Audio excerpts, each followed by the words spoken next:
What is up, gamers? So for the last few days, I've been running a strategy that revolves around Expedition, Legion, and Beast, and I decided to share that with you because it's been really good profit.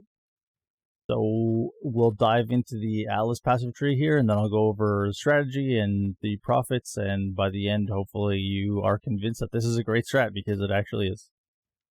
So to start things off with our Atlas passive tree, I went for Great Migration so that we could have additional beast packs on the map. I also grabbed these two nodes to possibly duplicate our red beasts. Over here, grabbing Natural Selection, I ended up going with Feral and Sakawal for this because that was what the market demanded at the time, but now it's switched, and I think Venomous is a little bit more worth running. Make sure you check the market prices because who knows, Creation might be most valuable by then. I also took Big Game down here, which has a chance to replace our yellow beasts with red beasts, which just adds more red beasts, which is great.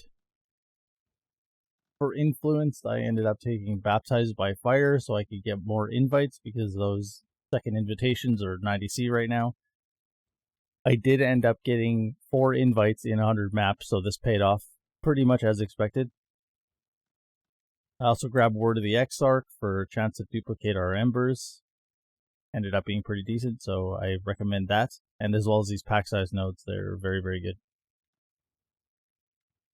For essences, I took all 4 of our essence clusters, the usual suspects. Prolific Essence, so we always have an essence on the map.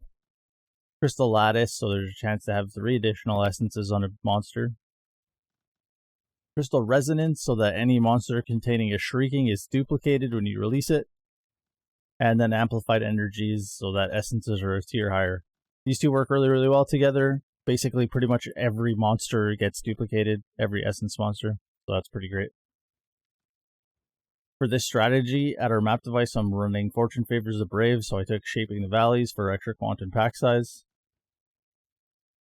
Moving over to Expedition, I took Buried Knowledge, as well as Ancient Writings and Distinguished Demolitionist. So the logic behind that is just being able to cover the majority of the expedition. We get extra remnants from Ancient Writings and a chance to have an additional suffix modifier. And then for Buried Knowledge, just more logbooks and more runic monster markers, which is exactly what we need to drop those logbooks and the currencies.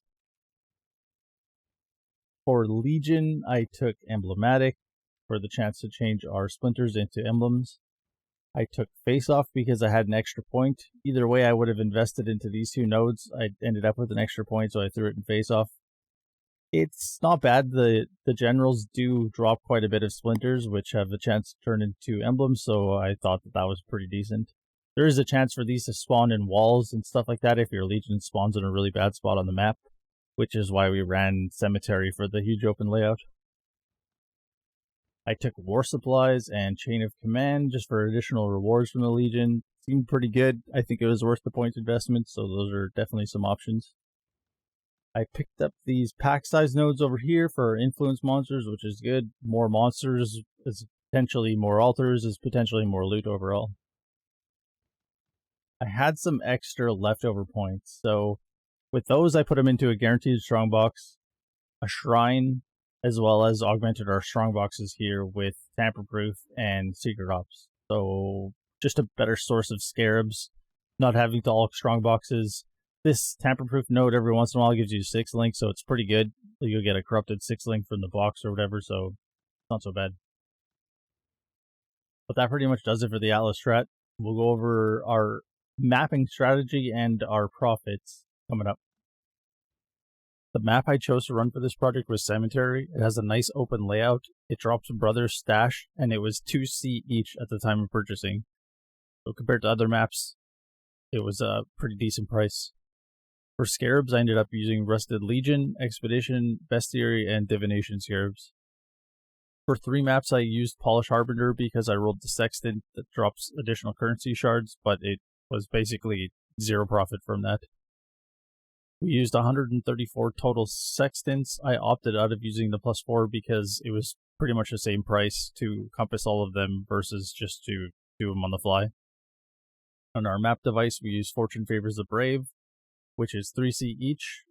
So our total investment is 1,458C or 14.6C per map. So for our mapping strategy, I basically cleared the entire map, got all the altars, and then went on to do the Legion and the Expedition. In terms of the boss, sometimes I killed the boss right away, other times I killed it at the end. It all depended on where the boss spawned relative to which direction I picked to go at the start. The priority for altars was basically quantity, Scarabs from monsters, currency from monsters, and Eldritch currency from monsters. So those 4 things were always top priority.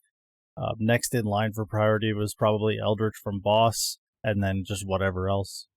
But the key point is to save your Legion and your Expedition for the end so that you can stack as much quantity as possible for that. So for the Archnemesis strat, I ended up doing 8 full combos.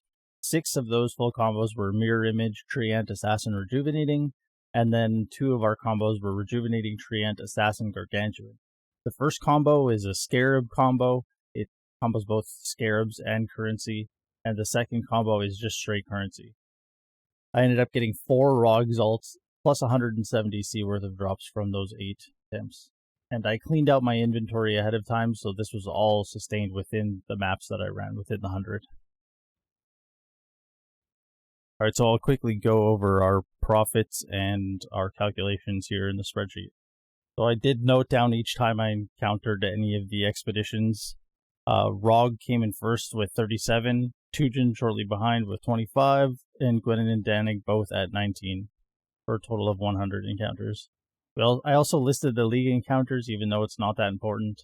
I also did not include sextants in that in case we rolled, like blight on the map or something like that. We had a total of 74 across those 100 maps. And moving on to our investment and profits. At the top, we have our chaos conversion and our investments here. So total invested was 1458 C, which roughly is 14.6 C per map. We have our profit here broken down by type for a total of 12,395 C. If we subtract our investment, that leaves us at 10,937 C. And then I also included a line here so that you could exclude Archnemesis. So that puts us at 10,251 C. So total of 84.8 exalts profit, or 79.5 if you want to exclude Archnemesis. And then I have breakdown by type here. So we start off with Expedition. That netted us 2275 in profits. Beasts gave us 913 C in profits. And Legion gave us 522 C in profits. So for our time spent, Expedition was definitely the best. But for our investment, as you can see by the ROIs here, Beasts was definitely in the lead, and then Legion shortly behind. So that's a breakdown of everything. You can see this in the spreadsheet if you want.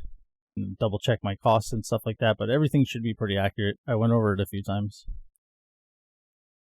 So, is it worth it? We'll start with Beasts. Beasts was definitely worth it. For very, very low investment, we came out with a really high ROI, and it doesn't take a whole lot of time to accomplish the league mechanic. Just killing beasts as you go, it's whatever. And it's very, very cheap to grab an orb, seal the beast, and sell it on the market. As far as Legion goes, Legion, I would say, is another really good investment. It adds a bunch of density. You get good incubators. You get random drops like currencies and stuff like that. And also you get your emblems, which is just the icing on the cake. So Legion is definitely a good investment. I would highly recommend speccing into that if you have extra points.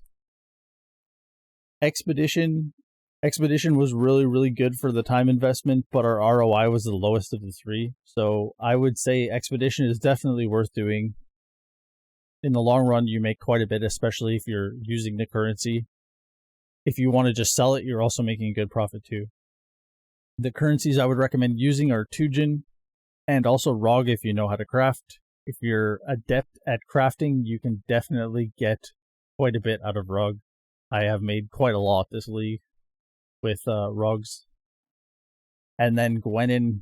Honestly, I would sell Gwenin's. I haven't had any luck with her, and I've gambled quite a bit. But, if you want to, go ahead. Some people get Mage Bloods in their first 100 rerolls. Other people don't get it in 10,000. So it's all totally what you would like to do with your profits. And that pretty much summarizes everything that I needed to say for the 3 mechanics that we were farming.